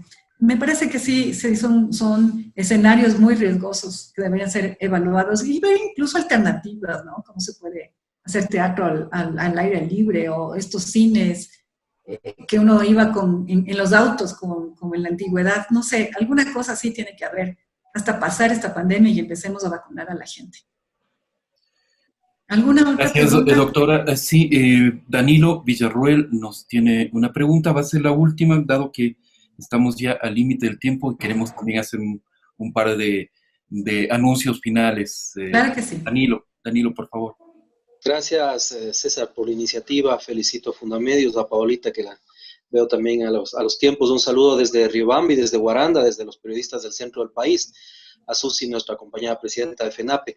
Doctora, una de las preguntas que a nosotros, por ejemplo, al medio de comunicación más nos llegan, y también nuestros colegas nos hacen, dicen, ¿qué puedo ingerir o qué puedo tomar para alzar las defensas de las personas, de los colegas, de los periodistas, pero también de los ciudadanos? Mucha gente nos recomienda que tomen las pastillitas estas de vitamina C, Redoxón, etcétera, cosas. No sé, usted como experta, yo quisiera que por favor nos oriente, ¿qué le podemos decir a nuestras audiencias justamente de pronto, si quieren mejorar, si quieren subir su nivel de defensas, como, no sé, el término real, pero así le llamamos en el término colectivo ciudadano? Por favor, doctora, muchas gracias, la oportunidad de Fundamedios también. Claro que sí, con gusto. Bueno, lo más importante es tener una dieta saludable, ¿no? No existe la píldora mágica para curar la enfermedad, lastimosamente. Quisiera que exista, pero no existe. Entonces, una dieta saludable y balanceada es extremadamente importante. Consumir vegetales, frutas, tomar bastantes líquidos. Yo recomiendo, la verdad, es que el consumo de té de manzanilla creo que va a ser de mucha utilidad. La manzanilla es un antiagregante plaquetario natural. Entonces, las personas que no tienen problemas de coagulación pueden tomar mucha agua de manzanilla. Eso va a evitar justamente los microinfartos que les dije que produce esta enfermedad cuando ya uno está afectado. Tomen bastante agua de manzanilla. Pueden, obviamente, tomar jugos de frutas, comer vegetales, huevos, leche, quesos, yogur. ¿Por qué insisto en los lácteos? Porque se ha determinado que la vitamina D, el déficit de vitamina D, tiene una asociación con la gravedad de la enfermedad y con contagiarse de COVID. Entonces, si puede tomar suplementos de vitamina D, tomen vitamina D. La vitamina C también es extremadamente importante. Las vitaminas no funcionan de un día al otro. O sea, no porque usted tome vitamina D una semana ya va a estar protegido contra el virus. Las vitaminas tienen que ser consumidas por mucho tiempo, por bastante tiempo, para que se acumulen dentro de nuestro organismo y nosotros podamos tener un buen funcionamiento de nuestras defensas. Entonces, tomen todo el tiempo vitamina C. Yo sí recomiendo la vitamina C, 500 miligramos diarios. Suplementos con vitamina D también lo recomiendo. Por ejemplo, el aceite de pescado, el fish oil, eso tiene vitamina D, pueden tomar. Existen cápsulas con vitamina D, sí existe evidencia científica que les va a proteger, pero no es cuestión de tomar 1 o 2 días o una semana, tiene que tomarlo de forma prolongada, ¿no? Para que pueda hacer efecto. Sí, también existe evidencia de que el cepillado dental y los enjuagues bucales disminuyen la cantidad de flora bacteriana y nociva dentro de nuestro organismo. Existen unos enjuagues bucales con clorhexidina, que es un desinfectante que se utiliza para cuando uno tiene un contacto accidental con una persona con COVID. Si a uno le llega la saliva de una persona y tiene la sospecha, ahorita todos somos sospechosos de que podemos portar la enfermedad, pues podemos comprar ese enjuague bucal con esta sustancia que se llama clorhexidina y hacer buchadas o gárgaras por unos 3 días, 2 veces al día, para poder evitar que uno se contagie. Las gárgaras con agua con sal también sirven como antiséptico y las vaporizaciones con agua caliente también sirven. Vaporizaciones con agua de manzanilla con sal también sirven para mantener humectadas nuestras vías respiratorias y que tengan una mejor defensa contra virus y bacterias. Sí, hay un montón de remedios naturales que la verdad es que sí mejoran la capacidad de que nuestro organismo prevenga la infección. Perfecto. Muchísimas gracias, doctora. Realmente yo por lo menos he aprendido muchísimo y por lo que veo en la actividad en el chat, yo creo que todos los colegas comparten el criterio de que ha sido esta charla sumamente importante para nosotros, para nuestro trabajo periodístico, para la vida cotidiana, la vida en familia, y creo que va a ser muy, muy útil practicar muchos de los consejos que nos ha planteado. Así que, doctora, infinitas gracias por compartir los conocimientos que nos ha dado esta mañana. Y porque precisamente queremos que esos conocimientos,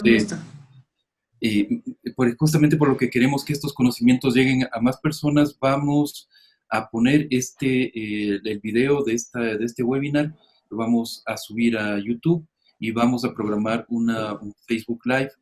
Les vamos a estar mencionando qué día y qué hora se va a hacer la transmisión. Por favor, sigan las redes sociales de Fundamedios. Vamos a estar ahí anunciando cuándo sería la transmisión en vivo del video. Y por supuesto, ya a partir de eso queda el video para que ustedes lo puedan utilizar en el momento que consideren oportuno.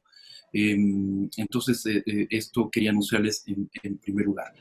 Luego, queríamos también compartir que produjimos una guía con otras organizaciones de toda la región. Estoy poniendo en este momento el link en el chat.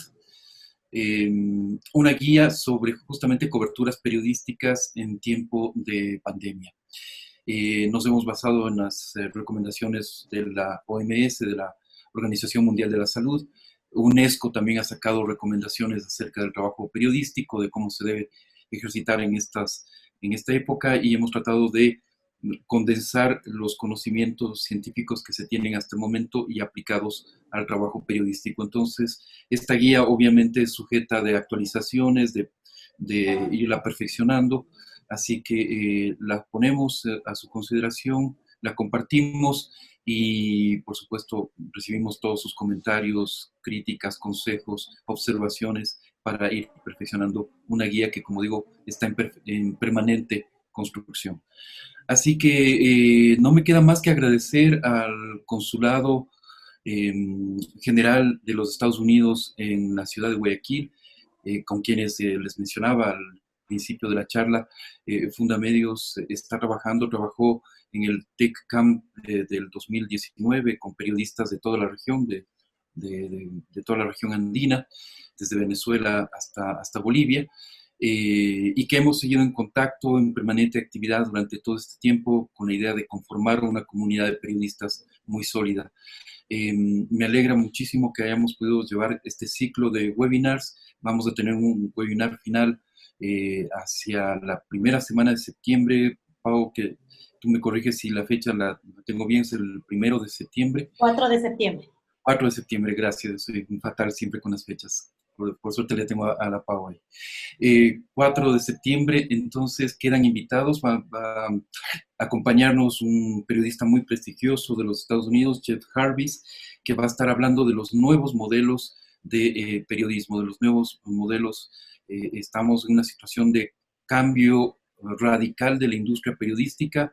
Muchos periodistas están emprendiendo en sus propios medios de comunicación ante la crisis incluso de empleo que se viven en los grandes medios. Hemos visto que se han producido despidos por decenas de periodistas y hay que buscar alternativas. Entonces, con Jeff vamos a trabajar en ese tema.